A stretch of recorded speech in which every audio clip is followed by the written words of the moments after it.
রক্ত জমাট যদি কারো শরীরে না হয় এবং কোনো কারণে যদি অতিরিক্ত রক্তক্ষরণ হয় তাহলে মানুষের মৃত্যু পর্যন্ত হতে পারে।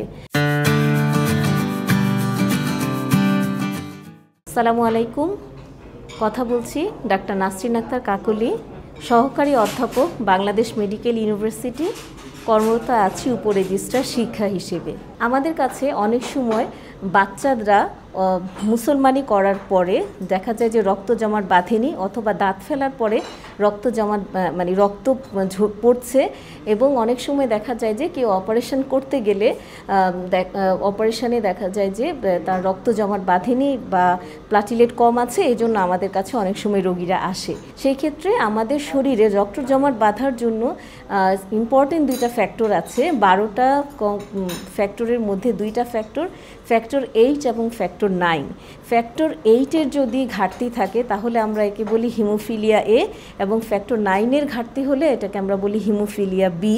এবং কিছু রেয়ার কিছু ফ্যাক্টর আছে রক্তের, যেগুলো রক্ত জমাট বাঁধায় সাহায্য করে, সেগুলোর ঘাটতি হলে অনেক সময় রক্ত জমাট বাঁধে না এবং রক্ত দেখা যায় যে অঝরে রক্ত বারে বারে পড়তে থাকে। এবং এই ক্ষেত্রে রক্ত জমাট না বাঁধলে সেই ক্ষেত্রে একটা হচ্ছে যে পেশেন্টের যদি কন্টিনিউয়াস যে রক্ত যাচ্ছে শরীর থেকে বের হয়ে যাচ্ছে,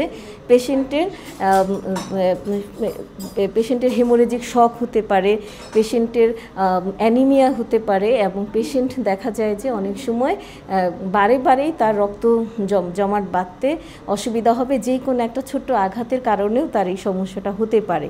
অবশ্যই আমাদের ট্রিটমেন্ট আছে, সেই ঘাটতিটা আমরা পূরণ করার জন্য আমরা আগে দেখব যে কোন ফ্যাক্টরের ঘাটতি, এবং সেই ক্ষেত্রে আমরা যদি সেই ফ্যাক্টরটা আমরা যদি তাকে সাথে সাথে দিতে পারি এবং রক্তের অন্যান্য যে সাপোর্ট আছে সেগুলো যদি দিতে পারি, ফ্রেশ ফ্রোজেন প্লাজমা এবং ক্রায়োপ্রেসিপিটেট, তাহলে রক্ত জমাট বাঁধবে।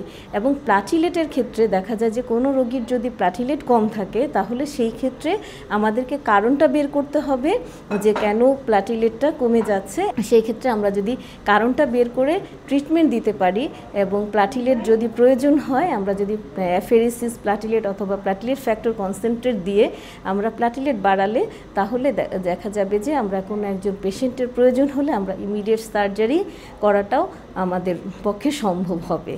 রক্ত জমাট না বাঁধার কারণে মৃত্যুসহ অনেক জটিল ধরনের সমস্যা, রক্তশূন্যতাও হতে পারে।